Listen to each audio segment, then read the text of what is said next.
तर इथे मी एक बाउल घेतलेला आहे. तर त्यामध्ये आपल्याला 1 वाटी भरून बेसन पीठ घालायचं आहे. बेसन पीठ घातल्यानंतर थोडं थोडं पाणी घालून आपल्याला सरसरीत हे पीठ तयार करून घ्यायचं आहे. तोपर्यंत तुम्ही माझ्या चॅनलवर नवीन आला असेल ना, तर प्लीज माझ्या चॅनलला एक सबस्क्राईब नक्कीच करा.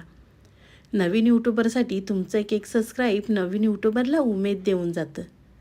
तर इथे मी थोडं थोडं पाणी घालून हे पीठ अगदी व्यवस्थित मिक्स करून घेते. आज आपण बेसन पिठापासून एक भन्नाट असा पदार्थ पाहणार आहोत. नाश्त्यासाठी करा किंवा मुलांच्या टिफिनसाठी करा, अगदी चटपटीत झटपटीत तयार होतो. तर इथे पाहू शकता तुम्ही, मी सरसरीत पीठ असं तयार करून घेतलेलं आहे. तर पीठ तयार झालं की एका साईडला ठेवूया.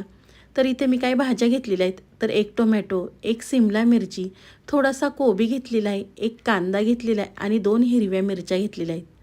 तर आपल्याला ह्या सगळ्या भाज्या अगदी बारीक कट करून घ्यायच्या आहे. व्हिडिओमध्ये दाखवते त्या पद्धतीने बारीक बारीक कट करून घ्या.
तरी ते पाहू शकता तुम्ही, मी सगळ्या भाज्या कट करून घेतलेल्या आहे. त्यामध्ये फक्त मी कोथिंबीर बारीक कट करून घेतलेली आहे.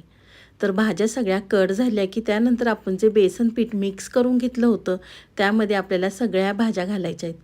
तुम्हाला जी भाजी आवडेल तुम्ही ती यामध्ये घालू शकता, किंवा बारीक किसून गाजर किंवा पालक किंवा मेथी बारीक कट करून घालू शकता. मुलं कोणतीही भाजी खात नसेल तर तुम्ही असा पदार्थ करून मुलांना खायला घातलं तर मुलं अगदी आवडीने खातील. तर इथे सगळ्या भाज्या घातल्यानंतर अगदी व्यवस्थित हे सगळं पीठ मी मिक्स करून घेते.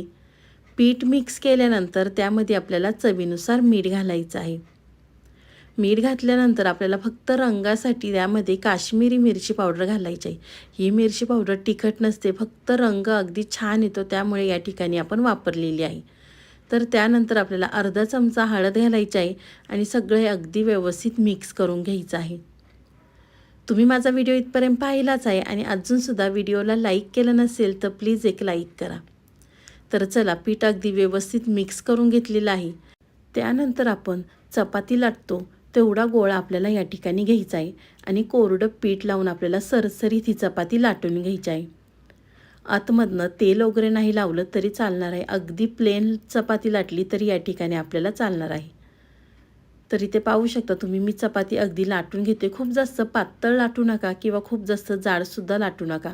तर इथे पाहू शकता तुम्ही, अगदी मी छान ही चपाती लाटून घेतलेली आहे. तर आपली चपातीसुद्धा लाटून झालेली आहे. तर एका साईडला मी तवा गरम करून घेतलेला आहे. तव्याला आपल्याला आधी थोडंसं तेल लावून घ्यायचं आहे. तव्याला अगदी व्यवस्थित तेल लावून घेतल्यानंतर आपण जी चपाती लाटून घेतली होती ती आपल्याला तव्यावरती घालायची आहे. मुलांना बाहेरचं खाणं देण्यापेक्षा असं काहीतरी वेगळं मुलांना करून दिलं तर मुलंसुद्धा अगदी आवडीने खातील. तर इथे चपाती तव्यावरती घातल्यानंतर एका साईडने आपल्याला भाजून घ्यायची आहे आणि दुसऱ्या साईडने सुद्धा अगदी आपल्याला थोडीशी भाजून घ्यायची आहे. दोन्ही साईडने सुद्धा मी चपाती भाजल्यानंतर आपण जे पीठ मिक्स करून घेतलं होतं बेसन पीठ, ते आपल्याला थोडं थोडं या चपातीवरती घालायचं आहे आणि सगळीकडनं अगदी व्यवस्थित पांगून घ्यायचं आहे. तर मीठ घातल्यानंतर थोडंसं कांदा असल्यामुळे पाणी सुटतं, पण हे पीठ अगदी परफेक्ट झालेलं आहे. तर आपल्याला पांगून हे पीठ आपल्याला चपातीवरती घालायचं आहे. खूप जास्त जाड लेयर देऊ नका किंवा खूप जास्त पातळसुद्धा देऊ नका. अगदी व्हिडिओमध्ये दाखवते त्या पद्धतीने करा. तर इथे पाहू शकता तुम्ही मी सगळीकडनं चपातीला बेसन पीठ लावून घेतलेलं आहे. त्यानंतर आपल्याला गॅस या ठिकाणी बारीकच ठेवायचा आहे आणि अगदी 2 ते 3 मिनटं एक साईड आपल्याला भाजून घ्यायची आहे. त्यानंतर पलटी करायची आहे. तर थोडीशी या ठिकाणी माझी चपाती दुमटली आहे, तर तीसुद्धा अगदी मी व्यवस्थित करून घेतलेली आहे. त्यानंतर आपल्याला थोडंसं तेल सोडायचं आहे आणि दुसरीसुद्धा साईड मस्त आपल्याला बारीक गॅसवर भाजून घ्यायची आहे. अगदी चपातीचा आणि बेसन पिठाचा अगदी भन्नाट असा हा नाश्ता तयार होतो. एक चपाती खाल्ली तरी आरामात अगदी पोट भरतं. त्यामध्ये आपण भरपूर भाज्यासुद्धा वापरलेल्या आहे. त्यामुळे हा नाश्ता अगदी पौष्टिक झालेला आहे. तर इथे मी वरच्या साईडनी थोडंसं तेल लावलेलं आहे. तर आपण दुसरी साईड पलटी करून घेऊया. तर तुम्ही इथे पाहू शकता बेसन पीठ अगदी व्यवस्थित शिजलेलं आहे. आपल्याला बारीक गॅसवरच ही चपाती भाजून घ्यायची आहे. त्यामुळे बेसन पीठसुद्धा अगदी व्यवस्थित शिजतं. तुम्ही पाहू शकता छान अशी खरपूस ही चपाती आपली भाजलेली आहे. तर चला दुसरीसुद्धा साईड व्यवस्थित अगदी मी भाजून घेतलेली आहे. तुम्ही तेलाच्या ऐवजी तूप किंवा बटर तुम्हाला आवडेल ते तुम्ही या ठिकाणी वापरू शकता. तर पहा दुसरीसुद्धा साईड मस्त अशी भाजून घेतलेली आहे. तर चला ही चपाती एका साईडला मी काढून घेते. तर त्याच पद्धतीने मी इथे दुसरीसुद्धा चपाती लाटून घेतलेली आहे. तर तीसुद्धा आपण तव्यावरती घालूया. ही चपाती मी थोडीशी मोठी लाटलेली आहे, कारण त्या बेसन पिठामध्ये माझ्या 2 चपात्या झाल्या होत्या. तर ही सुद्धा चपाती एका साईडनी भाजल्यानंतर दुसऱ्या साईडनी सुद्धा मी भाजून घेते. दुसरी साईड भाजल्यानंतर त्यावरती आपल्याला बेसन पीठ घालायचं आहे. तर इथे थोडीशी मोठी चपाती असल्यामुळे मी सगळं बेसन पीठ या ठिकाणी वापरलेलं आहे. तर बेसन पीठ चपातीवरती घातल्यानंतर इथे मी दोन्हीसुद्धा साईड मस्त अशा भाजून घेते. तर आहे की नाही अगदी झटपट नाश्ता म्हणा किंवा मुलांच्या टिफिनसाठी अगदी 5 ते 6 मिनटात ही रेसिपी करून तयार होते. खूप जास्त वेळसुद्धा लागत नाही आणि तुम्ही जर मुलांच्या टिफिनमध्ये एक चपाती दिली तर अगदी आरामात मुलांचं पोट भरेल. तर इथे पाहू शकता मी दुसरीसुद्धा चपाती मस्त अशी दोन्ही साईडनी भाजून घेतलेली आहे. ही दुसरीसुद्धा चपाती भाजल्यानंतर एका प्लेटमध्ये मी काढून घेते. तर एका प्लेटमध्ये मी चपाती काढून घेतलेली आहे. तुम्ही या ठिकाणी चीजसुद्धा वापरू शकता, पण या ठिकाणी मी मेयोनीज वापरलेलं आहे. तर आपल्याला सगळ्या चपातीला मेयोनीज लावून घ्यायचं आहे. तुम्ही जर चीज वापरणार असाल तर तव्यावरतीच आपली चपाती असताना त्यावरती आपल्याला चीज खिसायचं आहे. तर इथे पाहू शकता मी सगळ्या चपातीला मेयोनीज लावून घेतलेला आहे.